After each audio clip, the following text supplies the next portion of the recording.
SIR আবহের মধ্যে সীমান্তবর্তী এলাকা থেকে গ্রেফতার দুই বাংলাদেশি। মালদার ভারত বাংলাদেশ সীমান্তবর্তী বৈষ্ণবনগর থানা এলাকা থেকে পুলিশের হাতে গ্রেফতার দুই বাংলাদেশি তাজেল হোসেন বয়স 22, মোহাম্মদ মমিন বয়স 29। এদের বাড়ি ভারতীয় সীমান্তবর্তী বাংলাদেশের চাঁপাইনবাবগঞ্জ জেলার শিবগঞ্জ থানার মনোহরপুর গ্রামে। বৈষ্ণবনগর থানা এলাকায় সন্দেহভাজনভাবে ঘোরাঘুরি করার সময় গোপন সূত্রে খবর পেয়ে অভিযান চালিয়ে পুলিশ এদের গ্রেফতার করে। বিজেপির অভিযোগ, এই বাংলাদেশিরা আগে থেকে এই রাজ্যে ঢুকে বসেছিল। এই রাজ্যের পুলিশ এদের বিরুদ্ধে কোনো ব্যবস্থা নিত না।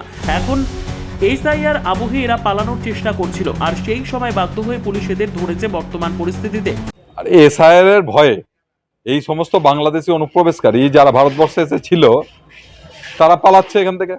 এই গুলশন বস্তি থেকে আরম্ভ করে যে বিভিন্ন বস্তিগুলো পশ্চিমবঙ্গে আছে, সেখানগুলো বস্তিগুলো রাতারাতি ফাঁকা হয়ে যাচ্ছে।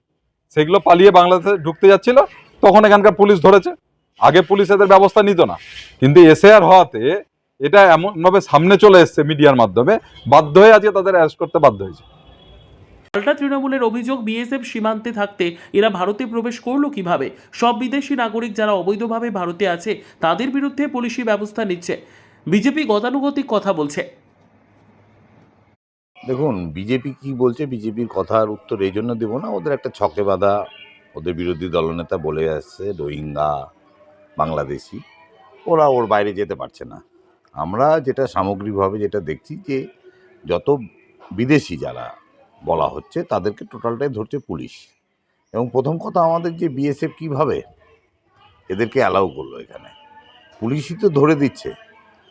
আর যেসব গুলশন টলনি যেসব কথাগুলো বলছেন, এগুলো একটা জিগির তলার চেষ্টা। শুনুন, এখানে এদেশে বিদেশি যদি থেকে থাকে তার জন্য দায়ী হচ্ছে 2014 থেকে যে সরকার কেন্দ্রে রয়েছে সেটা বিজেপির সরকার। এর দায় আমাদের নয়। পুলিশের কাজ করছে। পুলিশ কোনো বিদেশিকে দেখলেই নিশ্চয়ই তাদের ধরে তাদেরকে সেই সেকশনে পাঠাচ্ছে। আর বাকি যে জিনিসগুলো আপনারা দেখছেন যে বিজেপি এসব অপপ্রচার করছে, এই অপপ্রচারে পশ্চিমবাংলার প্রকৃত ভোটারদেরকে স্বতন্ত্র করার যে অপপ্রচার, সেই অপপ্রচার করে বিজেপি পশ্চিমবাংলায় রাজনীতিতে বা বিজেপি পশ্চিমবাংলার মানুষের মনে যেতে পারবে না।